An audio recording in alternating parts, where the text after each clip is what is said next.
Bonjour et bienvenue dans cette nouvelle vidéo destinée aux fraternités de disciples de la paroisse. Nous commençons aujourd'hui une nouvelle série consacrée à la miséricorde, au pardon, au sacrement de la réconciliation. Cette nouvelle série s'inscrit dans la suite des deux séries précédentes, série d'enracinement spirituel, la première que nous avons consacrée à la prière et la seconde que nous avons consacrée à la messe, au sacrement de l'Eucharistie.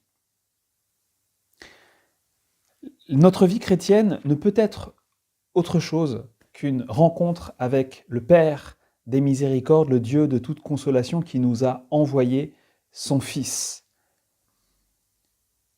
C'est forcément l'expérience d'un amour qui surpasse tout ce que nous pouvons connaître. Et notre vie à l'Église ne fait qu'un avec cette manifestation de l'amour de Dieu. Ce n'est pas nous qui avons aimé Dieu, dit saint Jean, mais c'est lui qui nous a aimés le premier. Le catéchisme de l'Église catholique au numéro 1421 rappelle que le Seigneur Jésus-Christ, médecin des âmes et de nos corps, a voulu que son Église continue, dans la force de l'Esprit Saint, son œuvre de guérison et de salut. Son œuvre de guérison et de salut. Le sacrement de la réconciliation comme haut lieu de la guérison intérieure, c'est ce que nous allons voir aujourd'hui. Grand 1, la tendre pitié de Jésus. Jésus nous aime, tout ce qu'il a fait, tout ce qu'il a enseigné, ce qu'il est, nous révèle la bonté insondable, infinie de Dieu qui l'a envoyé, de Dieu qu'il est lui-même, lui, le Fils de Dieu fait homme. Jésus nous aime, tout l'Évangile est là. Cependant, il y a des passages dans l'Évangile dans lesquels sa miséricorde, son amour se fait plus manifeste, plus éclatant, plus incisif même, dirais-je. Je laisse de côté les évangiles, les récits de la Passion qui sont par excellence les textes dans lesquels éclate au grand jour la splendeur de son amour infini, et je me concentre sur certains passages des évangiles qui se déroulent durant les 3 années de sa vie publique. Il s'agit de passages dans lesquels les évangélistes ont souligné, mis en lumière, révélé les attendrissements de Jésus, son extraordinaire compassion. Ce que j'ai voulu appeler ici la tendre pitié de Jésus. Pourquoi pitié ? Eh bien parce que c'est avec ce mot que les évangiles traduits en français s'expriment. Il ne s'agit pas là de commisération hautaine, bien entendu, mais la tentative de rendre un original grec. Original grec qui se veut l'expression fidèle à l'hébreu ancien de l'Ancien Testament. Car en effet, la révélation de la miséricorde divine s'est d'abord faite dans la langue hébraïque. Beaucoup le savent, je le dis pour les autres et pour la joie de tous, le mot miséricorde est la traduction du mot hébreu rachamim. Rachamim qui désigne les entrailles maternelles. Et rachamim est le pluriel de rechem qui veut dire utérus. Parler de miséricorde de Dieu, c'est donc parler d'un amour qui jaillit du plus profond de lui, au plus profond de lui, et qui nous enveloppe comme un utérus. Mais la vérité, c'est que nous sommes plus enfouis dans le tendre amour de Dieu que nous ne l'étions minuscules au fin fond de notre mère qui nous portait minuscules dans son utérus. Alors, vous voyez, c'est très fort, pour dire comment Dieu nous aime, la Bible a dit dans l'Ancien Testament hébreu qu'il a pour nous des entrailles maternelles, l'utérus d'une maman. Et parce qu'il aime de cette manière indéfinissable, infinie, il nous pardonne. Dieu est pour nous comme ce nid de chair pour l'embryon et il est toujours prêt à pardonner. Dans le livre du prophète Jérémie, chapitre 31, verset 20, nous lisons « Éphraïm n'est-il pas pour moi un fils si cher, un enfant tellement préféré que chaque fois que j'en parle, je veux encore me souvenir de lui. C'est pour cela que mes entrailles s'émeuvent pour lui, que pour lui déborde ma tendresse. » Oracle du Seigneur. Au livre d'Osée, chapitre 11, verset 8, « Mon cœur est en moi bouleversé, toutes mes entrailles frémissent. »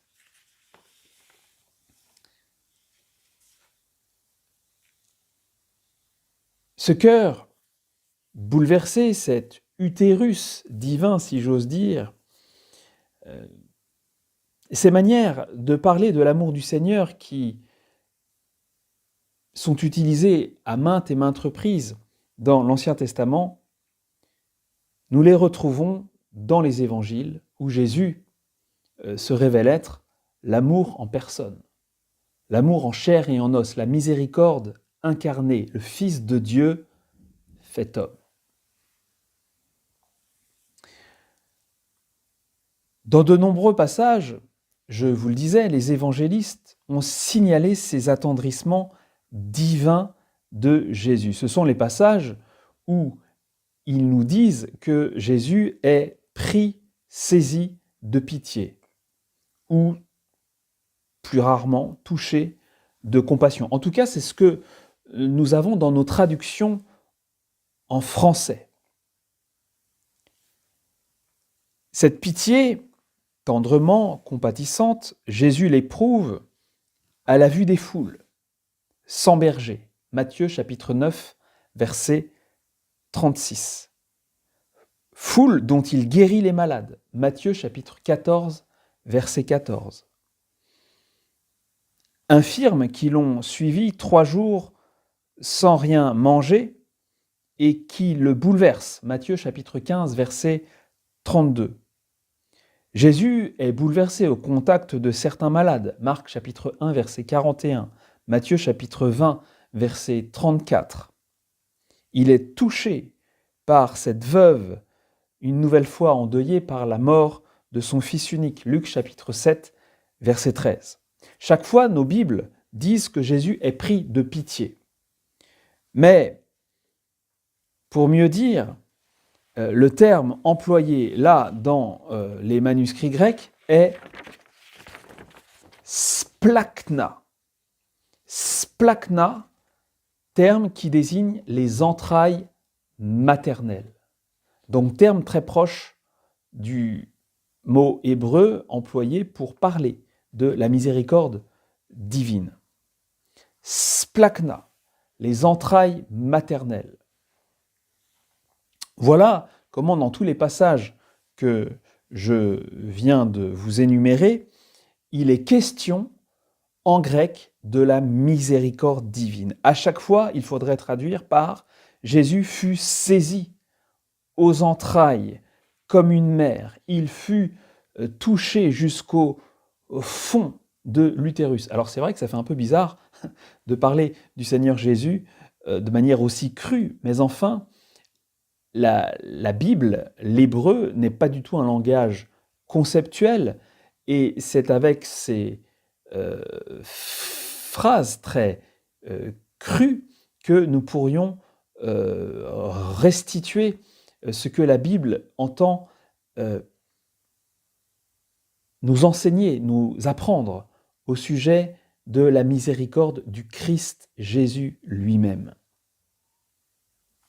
Dans l'évangile de Matthieu, chapitre 9, verset 36, nous lisons « À la vue des foules, Jésus fut splachna, saisi aux entrailles, touché jusqu'au fond de l'utérus, car ces gens étaient las et prostrés comme des brebis qui n'ont pas de berger. » Le Christ est comme une mère saisie aux entrailles devant la détresse de ses enfants.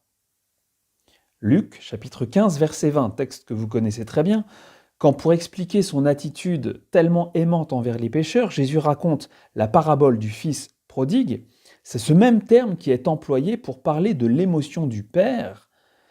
Quand le fils revient, son Père l'aperçoit, il est splachna, saisi aux entrailles, maternelles. Il est bouleversé.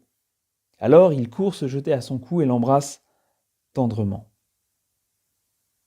Ce langage est étonnant, sans doute, mais quel mot utiliser pour dire l'indicible?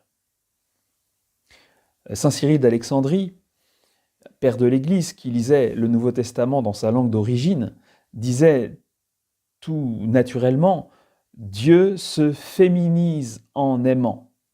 Et plus récemment, un petit enfant de 5 ans disait « Dieu est un papa qui aime comme une maman ».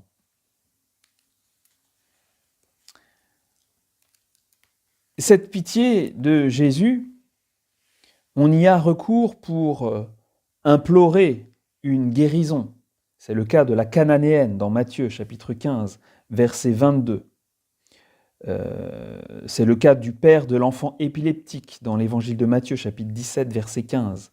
Des 10 lépreux dans l'évangile de Luc, chapitre 18, verset 38. Les 2 aveugles, Matthieu, chapitre 9, verset 27. Bartimée à Jéricho, Marc, chapitre 10, verset 47. C'est toujours la même corde sensible que les contemporains de Jésus font vibrer en lui parce qu'il sait que cette réalité divine est présente en lui. C'est ce que les évangélistes nous donnent à voir. Ils nous donnent à saisir qu'en Jésus existe le propre de Dieu qui est la miséricorde infinie de Dieu. Alors dans les passages que je viens d'énumérer, c'est un autre terme grec qui est employé, le terme éléos. Éléos qui est lié, rattaché à élaion, qui veut dire huile, qui vient de Elaïa, qui désigne l'olivier. Éléos est donc un terme très riche, difficile à traduire, que nous traduisons par pitié, mais en fait, c'est une compassion, si vous voulez, qui s'écoule comme un baume, qui s'épanche sur nous, pécheurs, meurtris, comme un baume. Et c'est ce terme éléos que nous reprenons lors de la démarche pénitentielle, au début de la messe, lorsque nous disons « Kyrie eleison »,« Christe eleison ». Et nous traduisons, comme vous le savez, par « Seigneur, prends pitié, Christ, prends pitié ». Mais le grec est beaucoup plus riche, beaucoup plus profond, plus dense que cela. En tout cas, il nous faut comprendre pitié dans le sens grec du Nouveau Testament, la tendresse de Dieu qui s'épanche sur nous comme un baume, comme une huile, comme un onguent, tendresse, miséricorde qui jaillit sur nous du plus profond de ses entrailles, de ses tripes, de son cœur, de ses entrailles maternelles divines. C'est extraordinaire. Et cette miséricorde que les évangélistes rapportent dans les évangiles, eh bien, Jésus l'enseigne. Hein, comme je l'ai dit à propos de la parabole du fils prodigue, mais aussi lorsqu'il prêche à propos du publicain qui humblement se tourne vers le Seigneur en priant et qui rentre chez lui en paix avec Dieu. Seigneur, prends pitié du pauvre pécheur que je suis.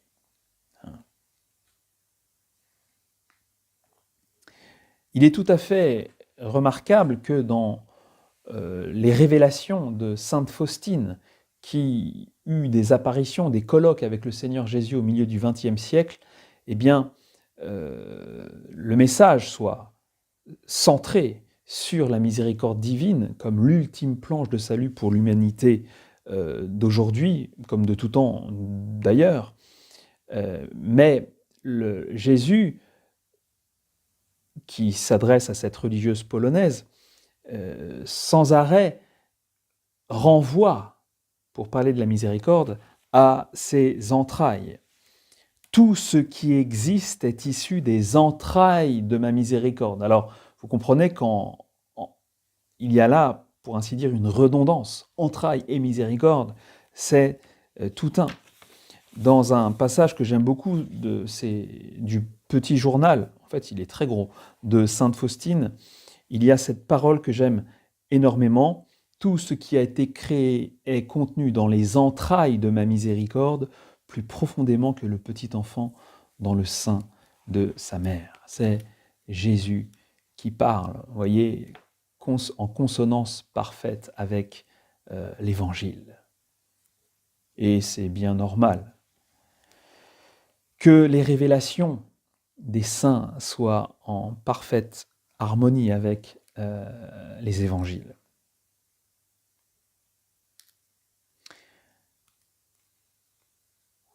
Par cette tendre pitié de Jésus, les pécheurs sont les premiers concernés. Ils sont les destinataires de la miséricorde divine. Nous sommes tous concernés.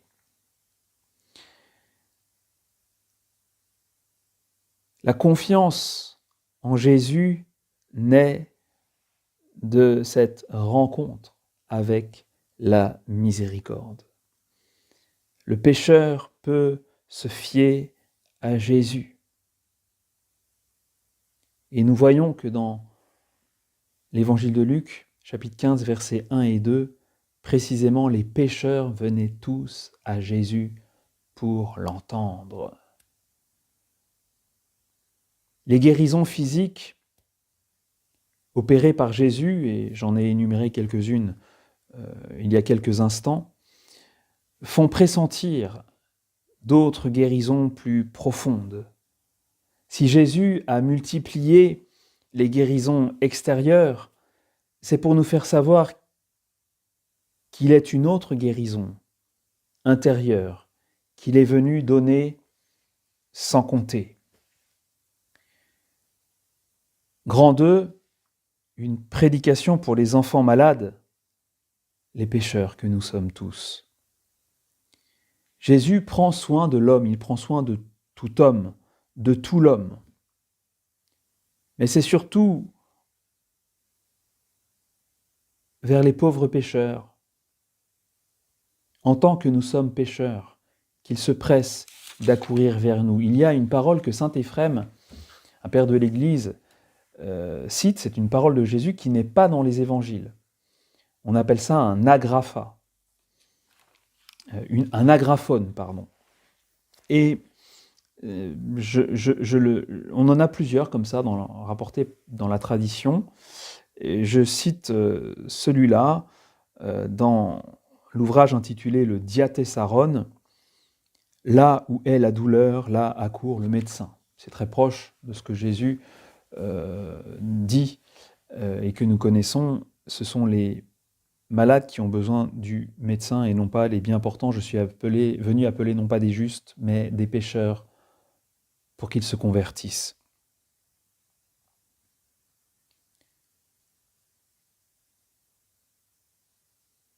Si Jésus prend soin de tout l'homme, c'est surtout son cœur profond qui l'intéresse. Ce cœur dont Jérémie, le prophète, disait qu'il est compliqué et malade. Et c'est vrai que dans ce cœur de l'homme, c'est parfois la jungle, le zoo, le Bronx, c'est Verdun, si je puis dire. Marc, chapitre 7, versets 21-23, c'est du dedans du cœur des hommes que sortent les desseins pervers. Débauche, vol, meurtre, adultère, cupidité, méchanceté, ruse, impudicité, envie, diffamation, orgueil, démesure. Toutes ces choses mauvaises sortent du dedans et souillent l'homme. Et ça, vous voyez, ça intéresse beaucoup Jésus, parce qu'il veut nous en guérir, et que de nos cœurs jaillisse autre chose, le fruit de l'esprit, comme dit Paul, et charité, joie, paix, longanimité,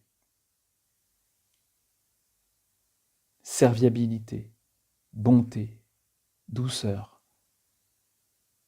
patience, confiance dans les autres, maîtrise de soi. Galates chapitre 5, versets 22 et 23. Ces mauvaises choses que Jésus énumère en Marc 7 sont à l'origine de bien des déchirures, de bien des meurtrissures, des malheurs, des catastrophes même, dans les familles, dans les sociétés, dans le monde. Eh bien, une observation en profondeur permet d'identifier leurs racines. Celle-ci se trouve dans une blessure au cœur même de l'homme. À la lumière de la foi, nous l'appelons le péché. Il y a une blessure au cœur même de l'homme, une blessure intérieure qui réclame une guérison intérieure. Or, seul Jésus peut guérir l'homme du péché. Et c'est pourquoi il porte ce nom d'ailleurs. Tu l'appelleras du nom de Jésus, car c'est lui qui sauvera son peuple de ses péchés, dit l'ange à Saint Joseph.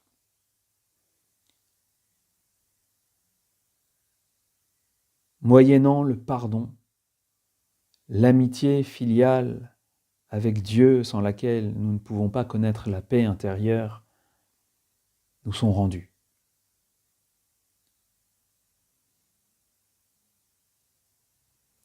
Le père Daniel Ange déclare que si tant de psychismes sont désaxés, c'est que l'axe fondamental est quelque part fêlé. Si nos relations avec nous-mêmes comme avec les autres sont faussées, c'est qu'elles le sont à l'origine avec Dieu. La relation avec lui guérit, les autres le seront. Alors, il ne faut pas opposer cette guérison du pécheur opérée par le Christ et la médecine ou toutes les bonnes, authentiques psychothérapies. Chacune est utile dans son domaine de compétences propres, mais ne perdons pas de vue, n'oublions pas ce que prêchent les apôtres. Il n'y a pas sous le ciel d'autre nom donné aux hommes par lequel nous puissions être sauvés, par lequel nous puissions être guéris du péché. Il faut que le pardon, que la miséricorde, les entrailles de Dieu déversent leur baume, leur puissance en nous pour guérir le cœur profond de l'homme. Et nous avons besoin de recevoir le pardon divin, le pardon de celui que nous offensons par nos fautes, celui que nous avons transpercé sur le bois. Pour les pères de l'Église, le salut est un véritable retour à la santé, à la pleine santé qui est la sainteté. Le péché, c'est une maladie infantile, maladie qui tue. C'est la maladie des enfants de Dieu qui se détournent ou se coupent carrément de leur Père. La guérison de cette blessure intime et primordiale s'amorce par la conversion. Bon, ça suffit maintenant, je veux guérir. Et c'est une question que Jésus pose à un paralytique à Jérusalem. Veux-tu guérir ?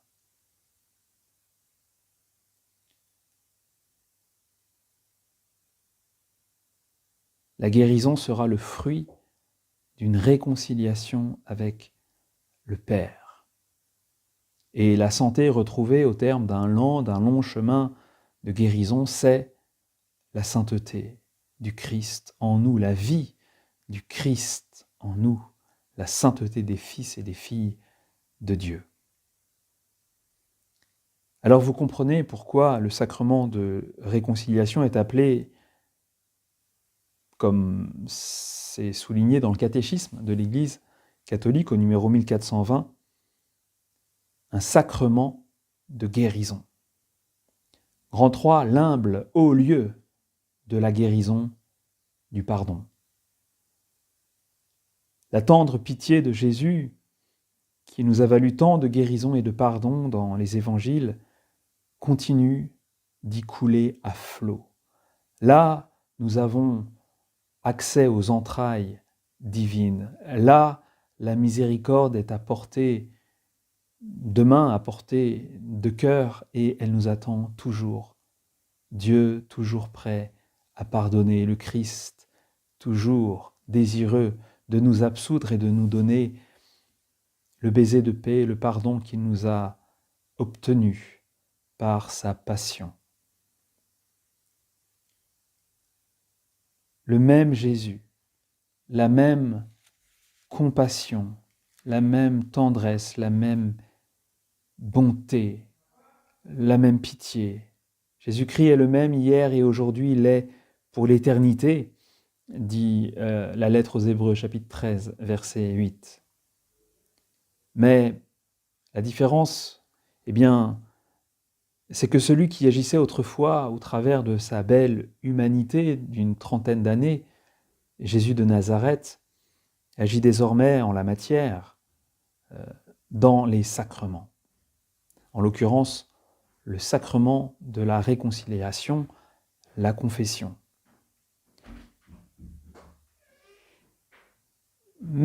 Pour autant, notre guérison ne consiste pas seulement dans le pardon des péchés. En fait, le salut ou la santé comporte à la fois la rémission de tous les péchés, donc la rémission de quelque chose de négatif, et le don de la vie éternelle, le don de quelque chose de positif. La rémission de tous les péchés et le don de la vie nouvelle. C'est ce que rappelle le catéchisme au numéro 1427. Il y a le pardon et la participation à la nature divine, à la vie même de Dieu. Autrement dit, le pardon et la communion avec Dieu, la réconciliation avec lui et notre sanctification. Prenons des exemples, ceux que saint Jean Chrysostome nous donnait au commencement de cette vidéo. Matthieu le publicain devient le saint évangéliste. Marie-Madeleine, la possédée, devient la grande sainte apôtre des apôtres, amoureuse et ermite à la Sainte-Baume. Les derniers deviennent donc les premiers, les pécheurs deviennent des saints, les malades deviennent bien portants, parce que le bon médecin, le sauveur, qui est tendresse et pitié, les a renversés, convertis, pardonnés, sanctifiés, guéris, sauvés. Le voilà qui nous attend, qui agit dans les sacrements de guérison de l'Église, en l'occurrence le sacrement de la réconciliation.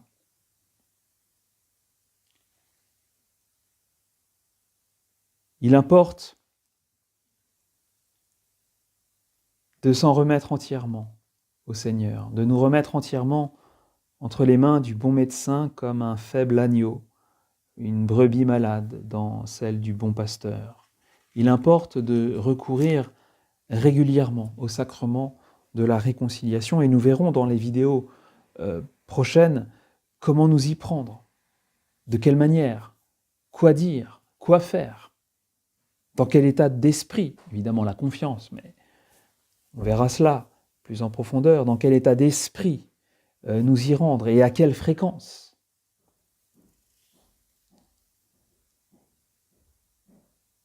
L'homme guéri est un homme réconcilié, en paix avec Dieu, en paix avec lui-même, en paix avec tous.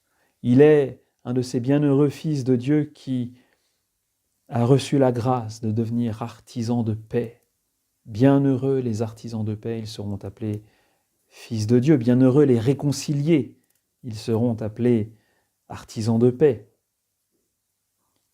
Un de ces hommes de paix, une femme pacifique, dont le bonheur est d'être enfant bien-aimé de Dieu. Quelqu'un qui ressemble fort à Jésus. Bonne rencontre et à bientôt.